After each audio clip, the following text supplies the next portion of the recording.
This isn't just a battle between two phones. This is a battle between two completely different religions of engineering. In one hand, you have the Z shape. It is impossibly thin and it leaves a $1,000 fragile screen exposed to the world 24/7. In the other, the G shape. It's built like a tank. It protects its secrets, but it forces you to carry a brick in your pocket. Why does this matter? Because both of these phones cost nearly $3,000. One drop, one grain of sand in your pocket, and you aren't just breaking a phone, you are deleting the value of a used Honda Civic. But here is the twist.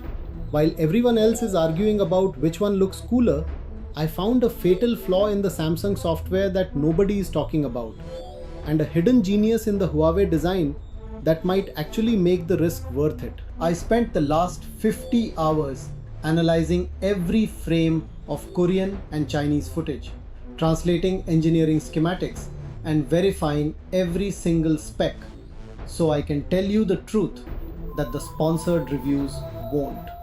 Let's start with the elephant in the room, or rather, the origami in the room, the architecture. Huawei built the Mate XT with a Z Fold. One hinge bends in, one bends out. It is elegant. It allows the phone to be essentially one single continuous screen. When you close it, that outer third just wraps around to become your normal phone. The win, it makes the device absurdly thin, just 3.6 mm when open. It feels like holding a credit card made of glass. The trap, that spine. The left edge of the phone is the screen. If you put this in your pocket with keys, game over. If you set it down on a rough table, anxiety. Samsung looked at that exposed screen and then said, absolutely not. They went with the G Fold, or dual inward fold. Both side panels slam shut inward, protecting the soft flexible glass inside a shell of armor aluminum and titanium. The win, durability. When it's in your pocket, the expensive stuff is safe. The cost, physics. Because you have to hide the main screen, Samsung had to add a fourth screen, a separate cover display on the front. This makes the phone heavier, 309 grams versus Huawei's 298 grams. And mechanically more complex. If you look at the marketing, both phones claim to be flagships. But if you look at the silicon, one of these phones is actually from 2021. The Huawei Mate XT is powered by the Kirin 9010. This is a 7nm chip. Due to sanctions, Huawei physically cannot print modern chips.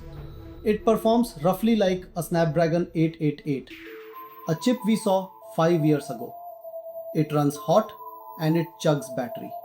Contrast that with the Samsung Z TriFold. It's packing the Snapdragon 8 Elite. This is cutting edge 3nm tech. It is efficiently powerful. The reality check. If you are buying a TriFold to edit video, render 3D, or game at 120Hz, the Huawei will throttle. The Samsung will barely get warm. Hardware gets you the sale, but software keeps you from returning it. And this is where the differentiator I mentioned earlier comes in. Huawei's Harmony OS is beautiful. When you unfold from 1 to 2 to 3 screens, the UI flows like water. It scales instantly. But it's just a big phone. Samsung isn't giving you a big phone. They are giving you a laptop. The Z TriFold launches with One UI 8 and Android 16. This supports a feature Huawei can't touch, Samsung DeX. The use case. You unfold the 10-inch screen, connect a Bluetooth mouse and keyboard, and suddenly you have a Windows-like desktop environment. Taskbar, floating windows, right-click menus. The gap. On Huawei, you are multitasking on a phone. On Samsung, you are working on a PC. Let's talk about the price of failure. Because if you buy these, you will be terrified of gravity. I pulled the official repair guides. If you break the inner screen of the Samsung Z TriFold, the estimated cost is around $1,122. If you break the screen of the Huawei Mate XT, it is $1,123. They are virtually identical in repair cost. But remember segment 1? The Huawei screen is always exposed. The Samsung screen is never exposed. The verdict: buying the Huawei is like driving a Ferrari without bumpers. Buying the Samsung is like driving a tank that costs as much as a Ferrari. Samsung also boasts an IP48 rating. That 4 means it stops objects bigger than 1 millimeter, like wires, but not dust or sand. So don't take either of these to the beach. Both phones miraculously fit 5600 mAh batteries inside, but they don't charge the same. Huawei wins this round hands down. Huawei 66W wired, 50W wireless. Samsung 45W wired, 15W wireless. If you are a power user, 15W wireless charging on the Samsung is basically useless for a battery this big. Huawei lets you drop it on a pad and actually gain charge while you work. So, who actually wins the trifold war?